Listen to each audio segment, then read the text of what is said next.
لوقا طبیب کی معرفت لکھا گیا خداوند یسوع مسیح کا انجیلی بیان 23واں باب 43ویں آیت۔ اس نے اس سے کہا، میں تجھ سے سچ کہتا ہوں کہ آج ہی تو میرے ساتھ فردوس میں ہوگا۔ اگر صلیب پر جان دینے کے بعد خداوند یسوع مسیح کی روح فوراً فردوس میں نہیں گئی تو ڈاکو کس طرح سے فردوس میں جا سکتا ہے، جس سے مسیح نے کہا کہ تو آج ہی میرے ساتھ فردوس میں ہوگا۔ صلیب پر جان دینے کے فوراً بعد خداوند یسوع مسیح کی روح فردوس میں چلی گئی کہ جیسے اس نے ڈاکو سے وعدہ کیا تھا کہ تو آج ہی میرے ساتھ فردوس میں ہوگا، جبکہ اس کا جسم قبر میں 3 دن رہا۔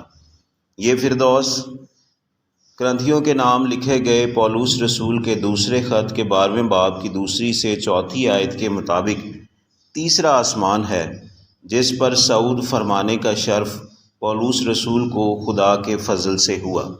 4 آیت میں درج ہے، یکایک فردوس میں پہنچ کر ایسی باتیں سنی جو کہنے کی نہیں اور جن کا کہنا آدمی کو روا نہیں۔ صلیب پر خداوند یسوع مسیح کا آخری کلمہ۔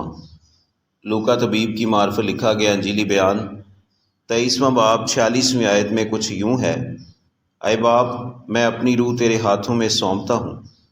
اور یہ جملہ اس حقیقت کی طرف اشارہ ہے کہ اس کی روح باپ کے ساتھ فردوس یعنی تیسرے آسمان میں تھی۔ یوحنا کی انجیل کے 20ویں باب کی 17ویں آیت میں خداوند یسوع مسیح نے مریم سے کہا، مجھے نہ چھو، کیونکہ اب تک باپ کے پاس اوپر نہیں گیا۔